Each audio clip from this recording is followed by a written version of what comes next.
Welcome to Geekview Tavern. You're in for a treat today as we talk to animation director, creator, publisher, and all-around master storyteller, Stephan Franck. You really need to read his astonishing comic book work. Palomino is a terrific Southern California crime noir story, and Silver is an amazing tale of vampires versus con men. Belly up to the bar, this is going to be fun. I'm your host and bartender, Dave Olbrich, the former publisher of Malibu Comics and the creator of the Will Eisner Comics Industry Awards. Remember to like the episode, leave a comment below, share it with friends, and please subscribe.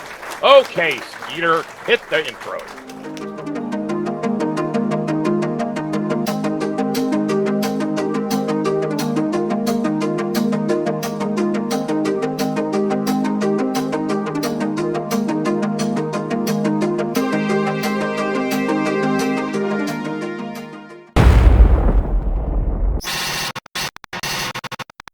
Hey, this is John Layman, writer of Chew. You are watching and listening to Geekview Tavern.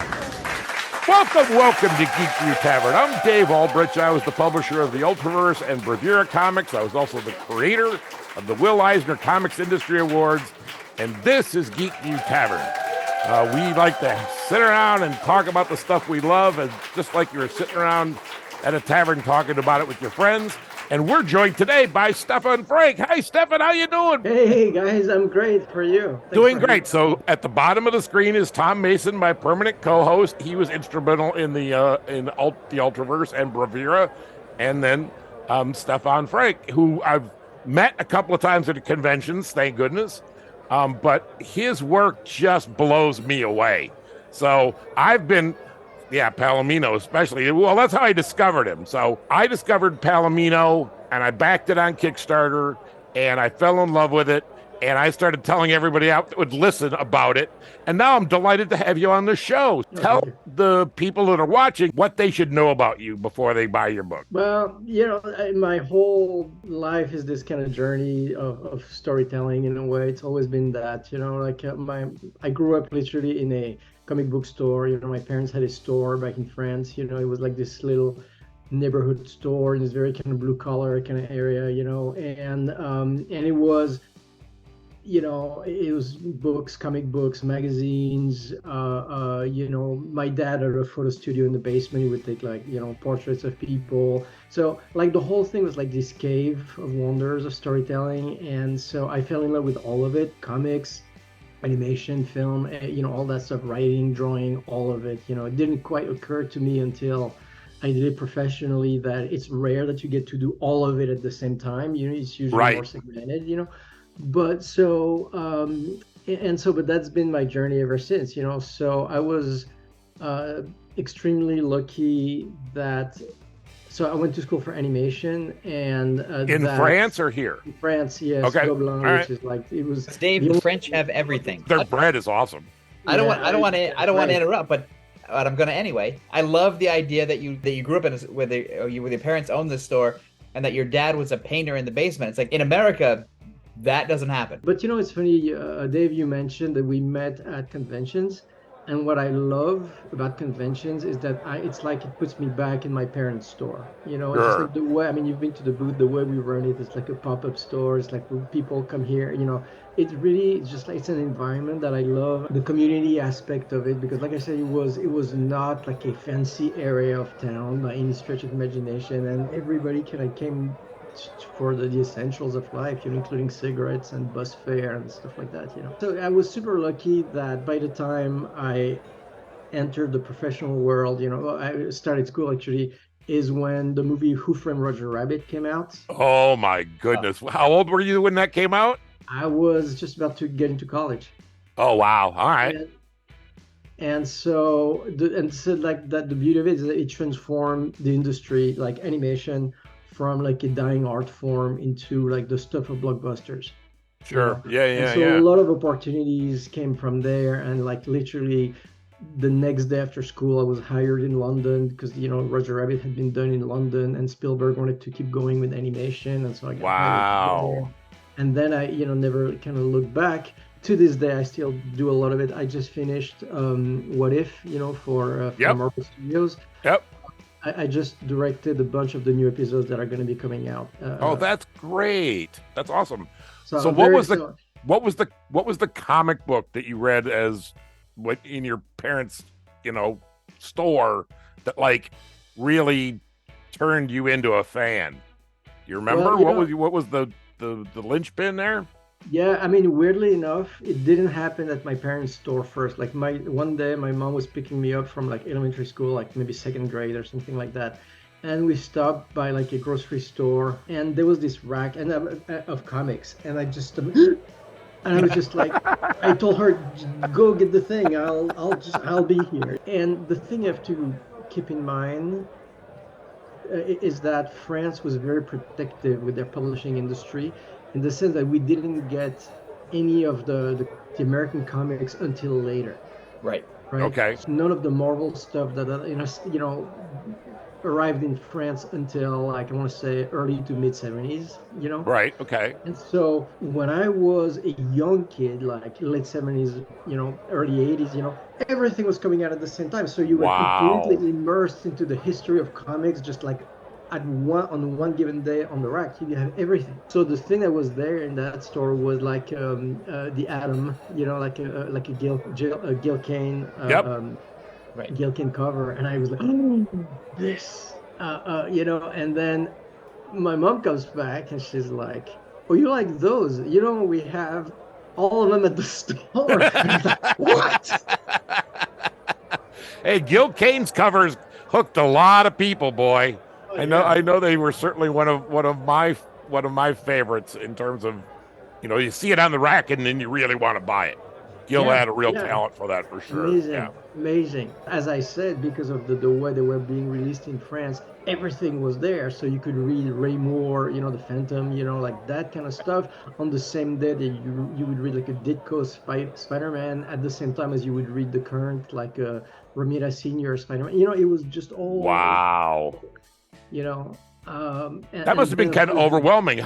People complain about that now, about not being able to keep up with the story. I don't remember caring about that as a kid. Did that bother you that the stories didn't? No, the continuity didn't necessarily work. No, you're so adaptive. Also, you have to sure.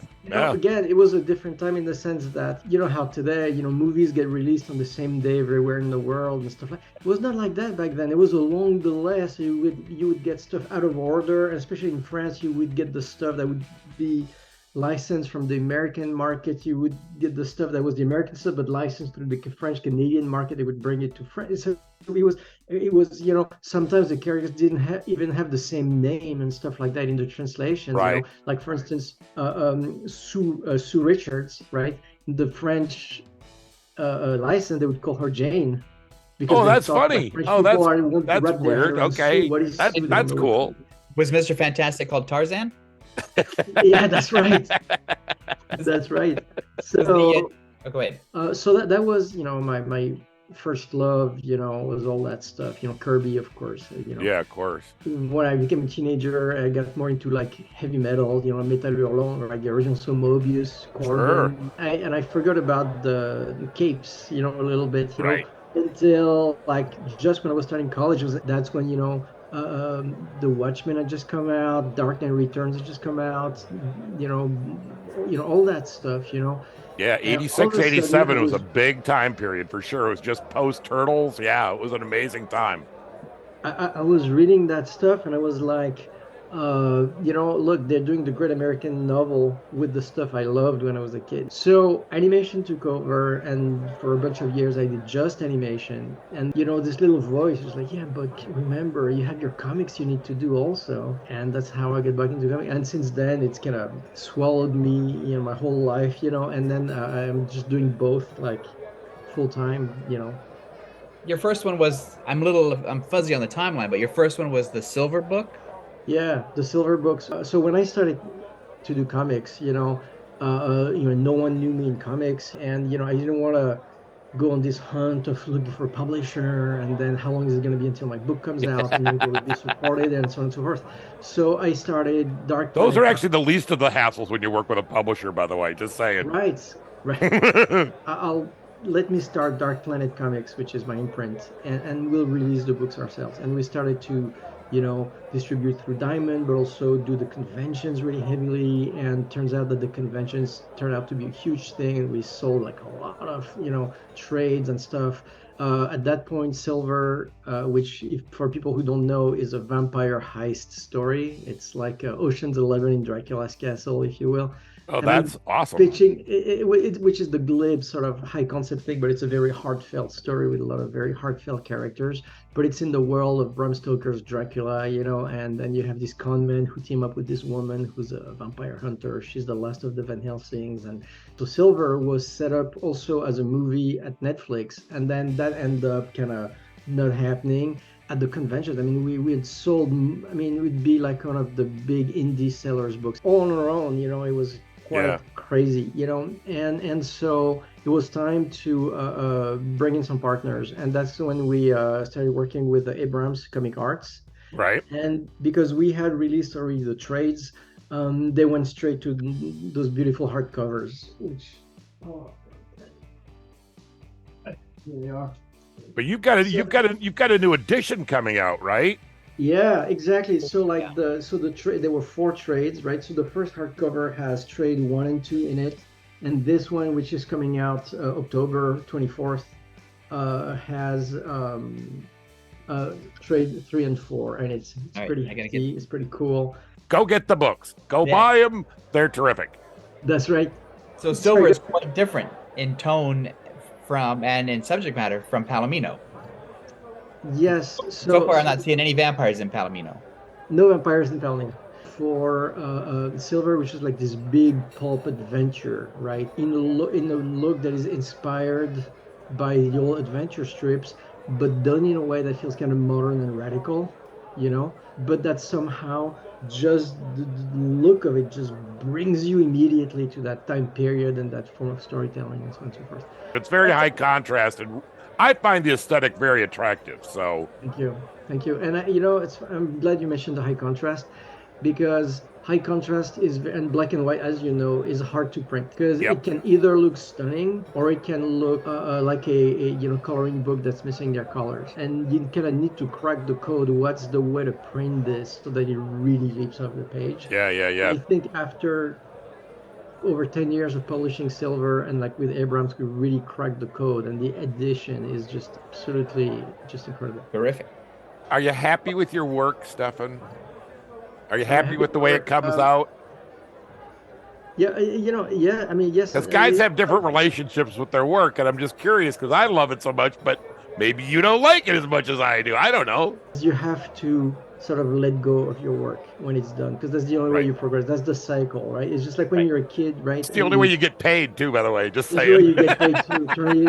Turn it in. As an artist, you have to look at it and go, oh, great, for 2 minutes, and then come back after lunch and go like, it'll be better. Because if you don't go through this separation, the next one will be better, then you're done as an artist. But at the same time, and that seems like a paradox, but it's true, you also need to be able to look at what you've done and find what's cool in it and what's working, and not overly focus on what's wrong. So for me, like, there's the technician part of me who's always wanting to do better, but then at the same time, not get bogged down in this quest for perfection, that just brings you, and always go like, okay, well, what's cool here, Tell the people that are watching how the best way is it for them to get copies of Silver. Feel free to hold them up again, because those are 2 really beautiful books. It's really heavy, so... Yeah.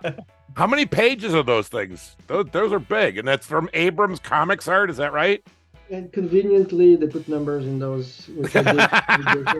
So it's about... They're professional publishers, then. Is that what you're saying? 11, 12, 312 pages. Wow. What's really cool, so I'll show you because we were thinking about the black. I'm purely at random. I'm opening a page. Oh, see, look how pretty that is.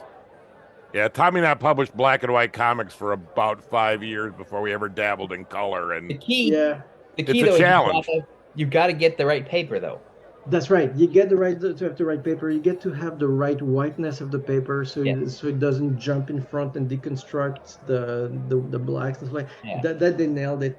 But the thing I was going to show also is that what's really cool in these books is there's pages and pages in the end of process stuff. Oh, I people love love. Go I love that stuff. I think other people do too. Yeah, me too. I mean, it's and you know, and sometimes I buy something because they go like, "There's gonna be," and then it's like two Oh, I sketches, and they call know. it No, no, process. no. But I no, want this I is want like all. super in-depth, crazy, like conversation about storytelling on the page and stuff. So it's pretty cool.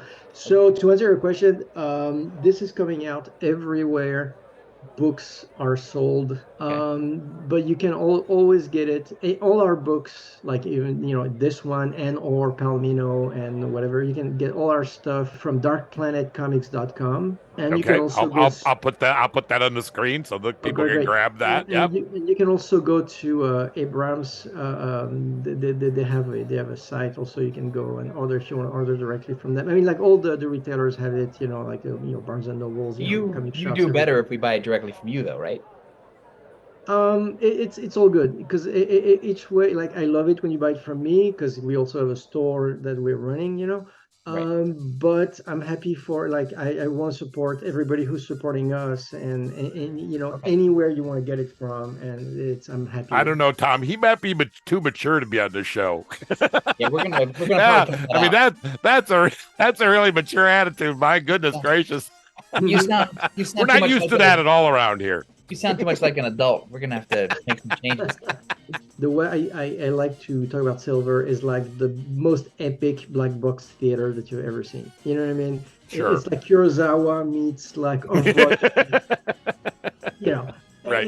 And so it's very expressionistic, and there's a lot is left to the imagination. So the clarity is there. You see what you need to see, and it definitely feels epic, but it has got this black box theater vibe to it. I can't wait to crack open some version of Silver at some point. It's on my reading list, but Well, let me to my actually. discredit, I have not read it yet. Well, it's good. It means you have a nice thing to look forward to. That's right. And for giggles, I've tried a color silver over the years, like here, and it's just to see how it do it. Like, because I've done so much of color with Palomino, right? Like at this Yeah, point, sure. I'm like, I wonder how I would do silver now if I did it in color. And I've, you know what? It's it's almost impossible to do because it is such a complete statement the way it is, Right. And when you did Silver, you did it in 3 tones, right? 3 basically flat tones. Yeah. I'm cheating just a little bit. I needed just a little bit more for the silver itself when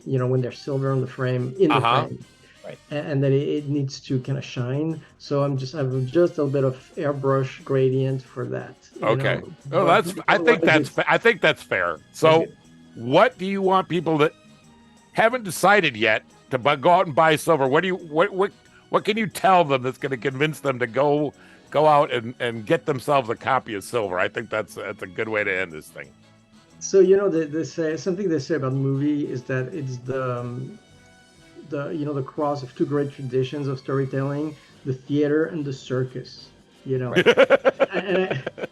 And I think it's the same with this, which is that you have the circus of it is like breaking like badass, right? So like for instance, in this volume, there's this one action sequence that goes on for over 50 pages, almost no dialogue, and none of it is quote unquote pedestrian. It's just like keeps building and building. It's like really, and the play-by-play is really awesome, and you're in it. So, when I used to work for Disney a while ago, before the Marvel stuff, but before that, I worked at Disney. You would pitch them a sequence, and they would say, "Listen, our movies cost $1 million a minute to make. Is the minute you just pitched us worth $1 million?" So you hear that enough time, and you go like, yeah.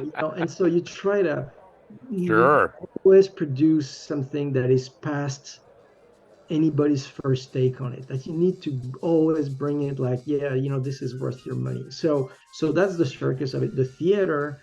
What's really interesting here is that right, so we have this group of con men trying to pull out this heist and steal this treasure from a castle full of vampires. So you have con men versus vampires, have the con men who are like figuratively soulless, you know, and you have the vampires who are actually soulless, because in this book, vampires are not like the elevated sort of high life kind of supreme kind of form of whatever. So all they have is the base stuff and lust for the treasure silver. So we have some very fun characters, people who are all great at what they do, but they kind of suck at life, and they're running out of chances to get it right.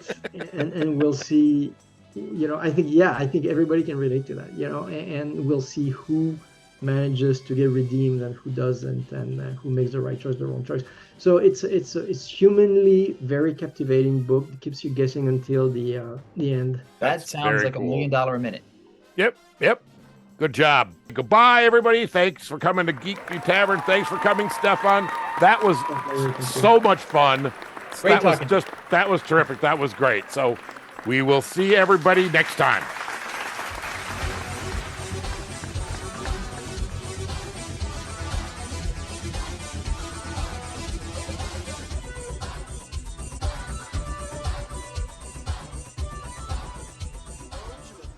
Thank you for visiting Geekview Tavern. Remember to like, share, subscribe, and click the bell to get notified. Come back soon.